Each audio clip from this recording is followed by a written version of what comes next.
In this video, we'll show you how to replace the rear pads and rotors on your Chevy Colorado. This is located in the rear of the vehicle and behind the wheel. Let's get started. We can go ahead and remove the lug nuts with a 22 millimeter.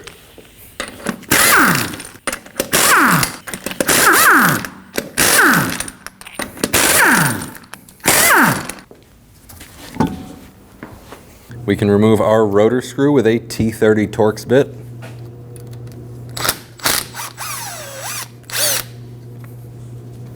Now we can remove the caliper body from the bracket. I'm going to use a 14 millimeter socket to remove the bolts from the pins.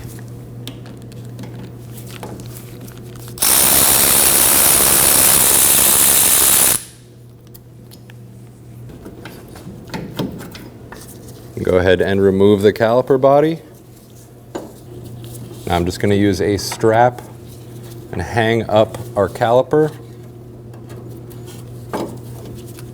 That way it'll get caught by the strap if it were to fall. And we can remove our bracket bolts with an 18 millimeter.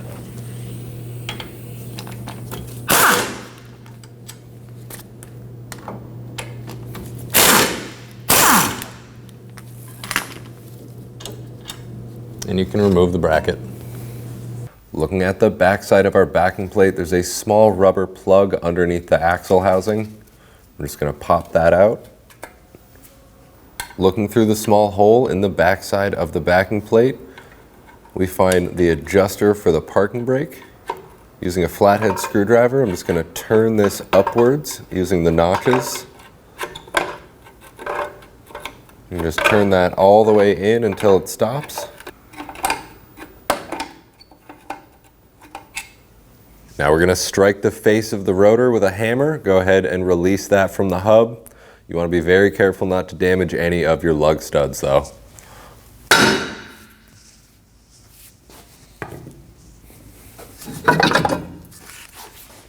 Now I'm going to use some brake parts cleaner and a brush on the hub to clean up the rust.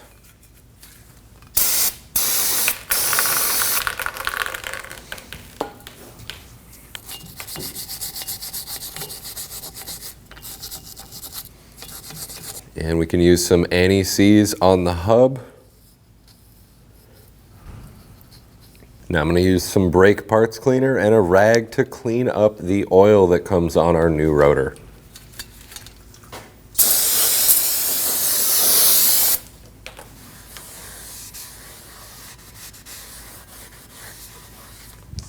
When you install the rotor, you want to make sure that you line up the rotor screw on the hub. We'll clean up the other side of the rotor.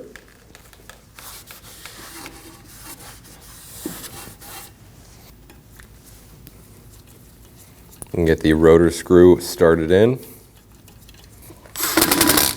And we'll snug that down. With the caliper bracket on a bench, I'm going to go ahead and remove the pads.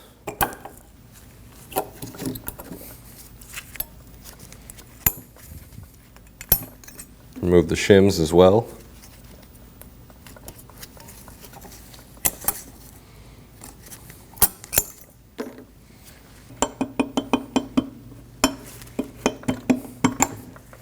Looks like our slide pins are a little rusty, so we'll go ahead and clean these up with some brake parts cleaner and a wire brush.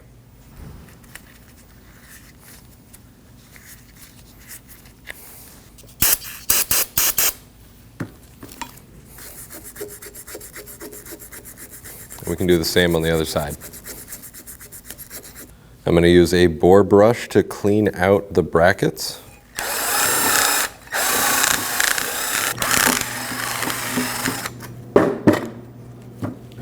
I'm going to apply a small amount of silicone paste to the bores in the bracket.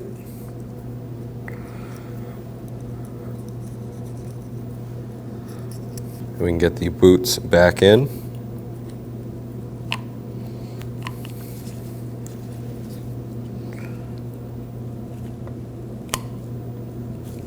You want to make sure that the rubber piece at the end of one of the pins goes back in the same spot on the caliper. We'll apply some silicone paste to that as well.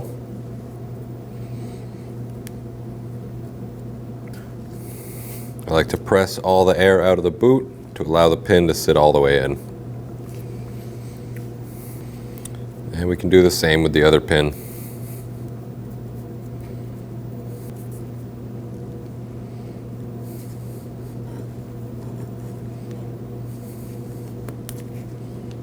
Now we need to clean up the part of the bracket that the pad slides in. Again, going to use some brake parts cleaner.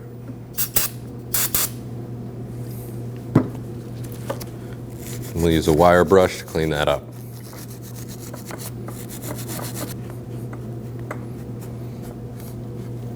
We'll do the same on the other side.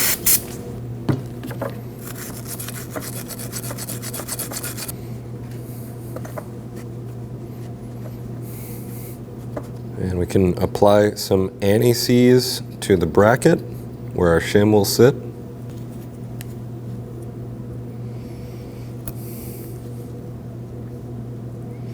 Make sure that's all the way down. We can do the same on the other side.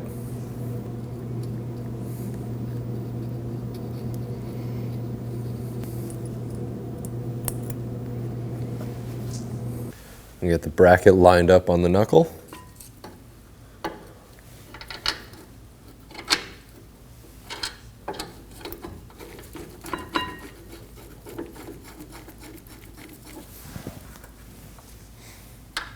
We got both the bolts started in.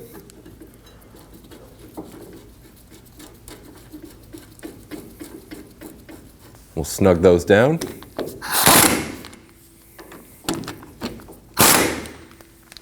And we can torque these to 74 foot-pounds plus 15 to 30 degrees of a turn.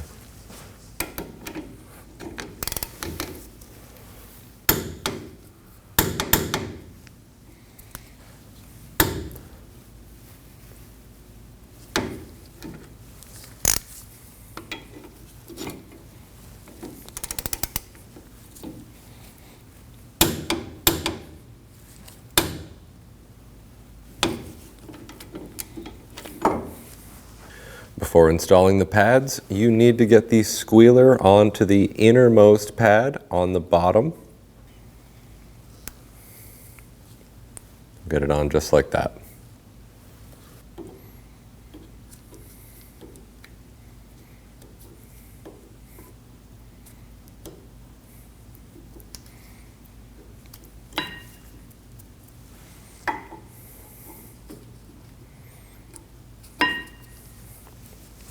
We can remove the strap or hook that you used to hold up your caliper. Now we need to compress the caliper.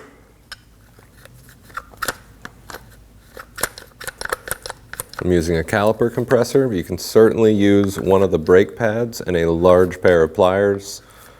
I also like to use an oil filter wrench.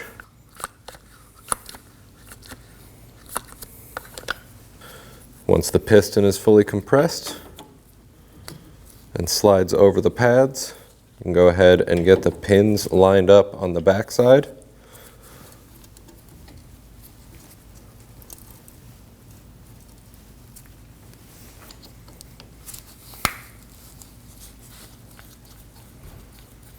We get the bolts into the pins.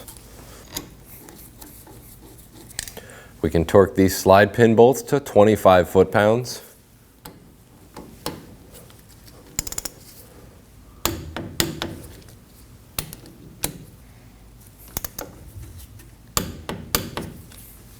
Looking at the back side of our backing plate, we're looking at the adjuster for the parking brake. We're just going to go ahead and turn the adjuster down.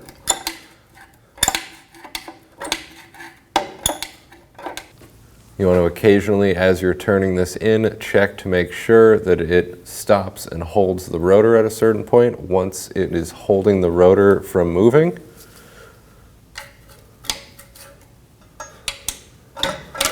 we can turn it back just a few turns. You want to listen for it making contact and turn it until it is not making contact with the rotor anymore.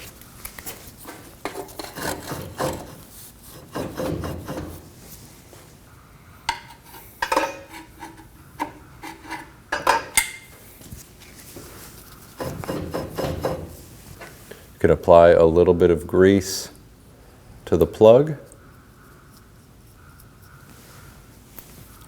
And we'll press that in. The process is the same on the other side.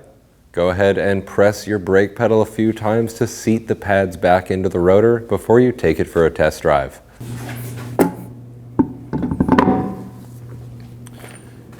And go ahead and get the wheel on the vehicle. Press the wheel flat to the hub, and then I like to get one of the lug nuts threaded all the way on. That'll help hold it on while we get the rest on.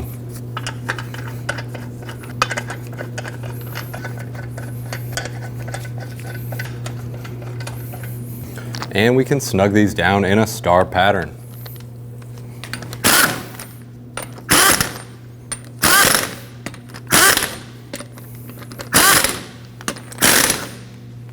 And we can torque these to 140 foot-pounds in a star pattern.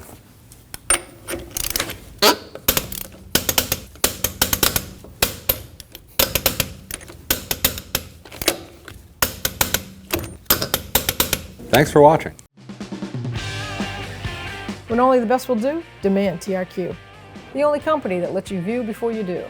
TRQ is committed to offering the highest quality aftermarket auto parts that are engineered for peace of mind. Thanks for using and viewing with TRQ.